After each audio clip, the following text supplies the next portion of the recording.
There is a room on every cruise ship that you never want to visit.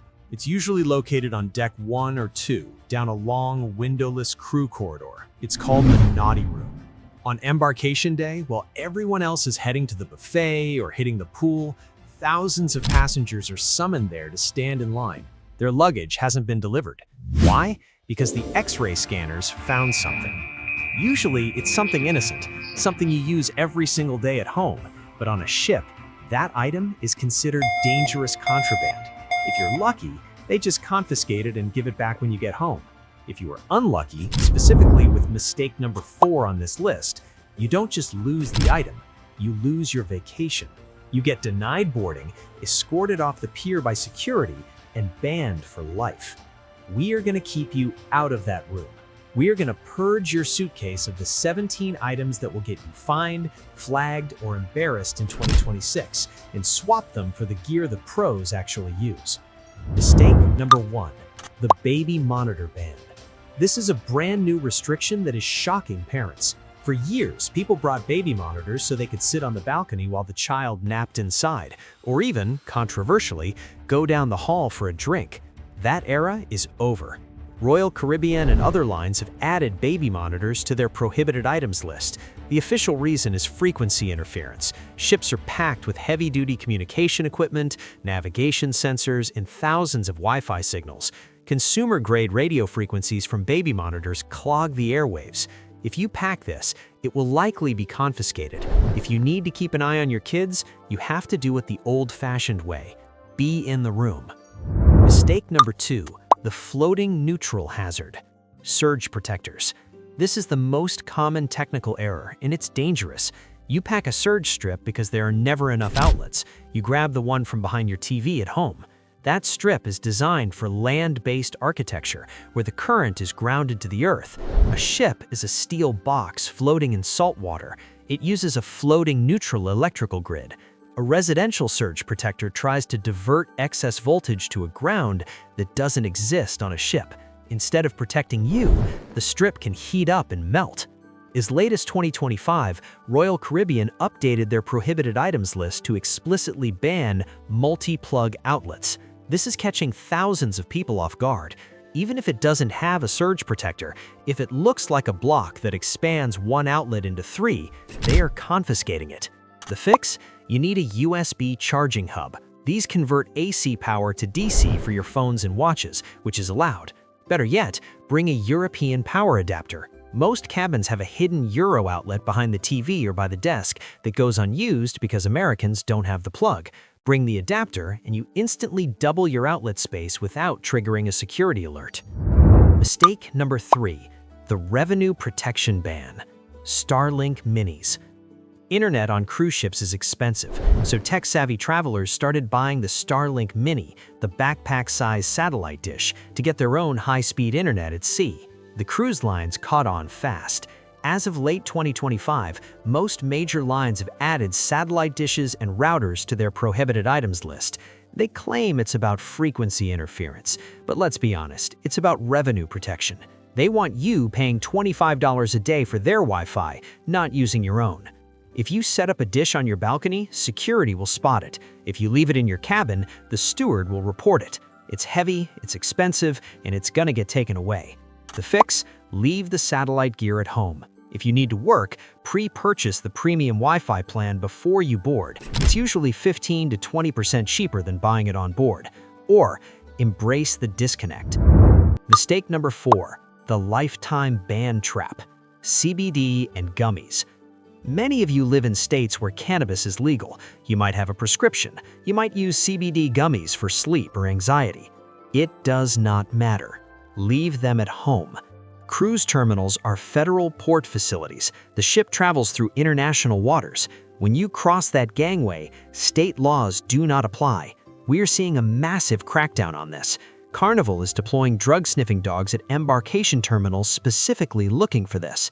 If they find CBD gummies, oils, or vapes in your bag, you aren't just getting them confiscated, you will be denied boarding, you will receive no refund, and you will likely be banned from the cruise line for life. The fix: if you have anxiety or sleep issues, pack melatonin or talk to your doctor about a non-cannabis prescription for the trip. Do not risk a $5,000 vacation for a $20 gummy. Mistake number 5. The daisy chain. Flushable wipes. I want to give you the insider perspective from the plumbers who actually fix this. Flushable wipes are the enemy of the maritime world.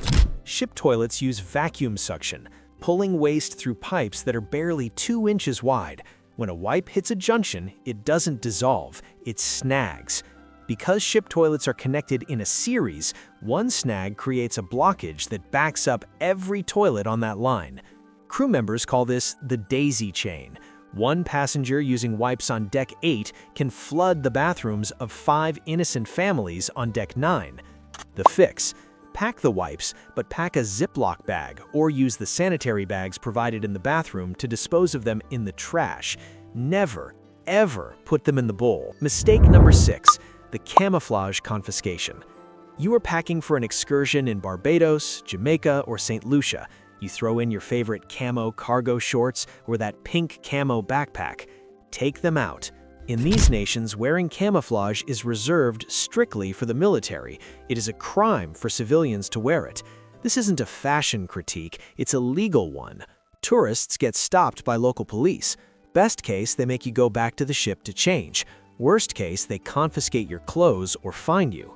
The fix: stick to solids and florals. Don't give local authorities a reason to stop you. Mistake number 7. The upside-down pineapple. Door decorations. Cruising has a secret language, and for years the upside-down pineapple was a subtle signal used by the swinging community to identify themselves to one another. However, in 2025, this went mainstream. It became too obvious. Following a viral Facebook thread involving brand ambassador John Heald, Carnival has cracked down.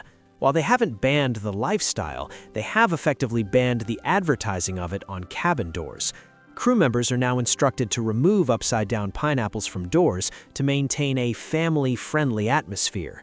The fix: if you are part of that community, keep the signals digital or private. If you aren't, avoid pineapple-themed swimwear or decor unless you want to have some very confusing conversations by the pool. Mistake number 8. The drone hardline. Drones are another item where the rules have tightened aggressively. A few years ago, you could bring them and just not fly them. Now, Carnival has moved to a hard ban. If you bring a drone, it goes to the naughty room, confiscated storage, until the end of the cruise. You have to wait in line to check it in and wait in line to get it back. Royal Caribbean still allows you to bring them for use in port, but, and this is a huge but, you cannot use them on the ship or at private destinations like Kokokai. Plus, flying a drone in a foreign port like Nassau requires permits you probably don't have. The fix: unless you're a professional photographer with permits already secured, the drone is dead weight. It's a liability. Leave it. Mistake number 9. The shoe organizer debate. For years, Cruise Hacks videos told you to pack an over-the-door shoe organizer to store toiletries. Here's the 2026 update. Newer ships have better bathroom storage, and cabin stewards hate these things. They scratch the paint on the doors, and on some ships with metal doors, the hooks don't even fit. The fix is the magnetic hook.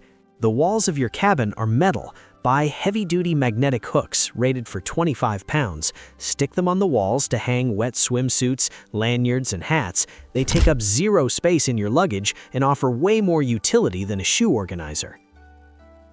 Mistake number 10. The darkness disorientation. Night lights. Interior cabins are dark, pitch black. You'll wake up at 3 a.m. disoriented and walk face first into the bathroom door. You could pack a standard nightlight, but European outlets are often in weird spots, and American outlets are occupied by phones. The fix? Battery-operated tea lights. Glue a small magnet to the back of a tea light. You can stick it to the ceiling of the bathroom or the wall by the bed. It gives just enough glow to navigate without waking your partner, and it requires no outlet. Mistake number 11. The reef safe scam. You grab a bottle of banana boat at the drugstore. You get to your port in the Virgin Islands or Hawaii, and you see signs everywhere. Banned sunscreen. Destinations are banning sunscreens with oxybenzone and octinoxane because they bleach coral reefs. If you try to buy reef-safe sunscreen at the port or on the ship, you're going to pay the stupid tax, often $25 to $30 for a bottle that costs $10 at home. The fix: check the label before you leave. Look for zinc oxide or titanium dioxide. Buy it at Walmart, not on the Lido deck. Mistake number 12, the medical markup. If you get a headache or a minor cut on board, you are at the mercy of the ship's shop. We always see passengers complaining about paying nearly $15 for a small bottle of Tylenol, but the bigger risk is Imodium.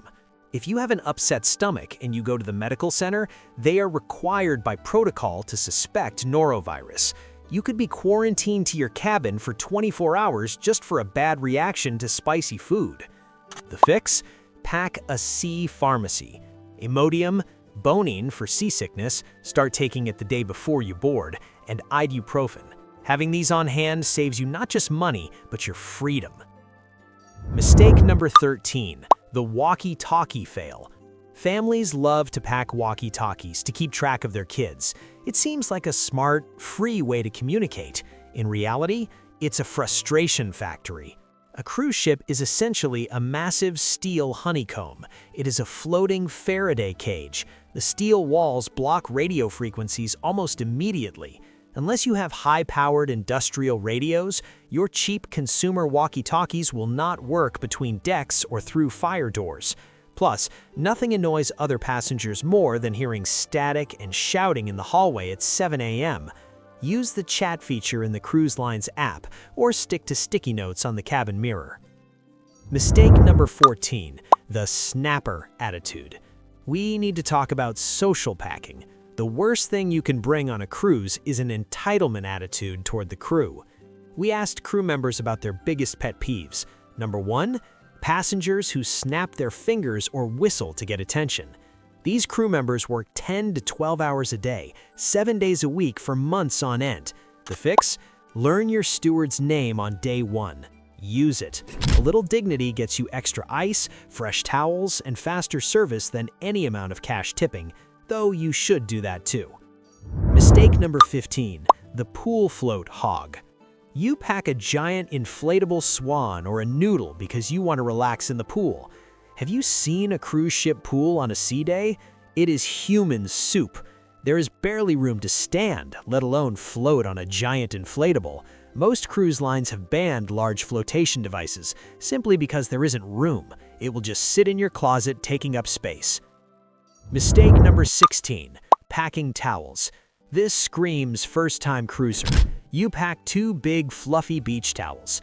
The ship provides towels. They provide towels in your room, they provide towels on the pool deck, they provide towels when you get off at the port. Your own towels are just taking up half your suitcase space, and they will never dry in the humid cabin air. Leave them at home. Mistake number 17, the books heavyweight. You picture yourself reading 5 novels by the pool, so you pack 5 hardcovers. Cruise luggage is heavy. You have formal wear, shoes, snorkel gear. Books are dead weight. Also, it is often windy and wet on the pool deck. Not ideal for paper pages. Get a Kindle or an e-reader. It's waterproof, it holds 1,000 books, and it weighs less than a single pair of socks. If you must read paper, check out the ship's library. It's usually surprisingly well stocked. Cruising in 2026 is a logistical sport. The winners are the ones who understand the physics of the ship, the laws of the ocean, and the patience of the crew. Don't be the person arguing with security about a hairdryer. Don't be the person quarantined because you didn't pack Imodium. Be the insider. The people who have a great cruise are the ones who adapt. If you learned anything new about cruise ships from this video, leave a like, a comment, and don't forget to subscribe to get the latest updates on cruise ships.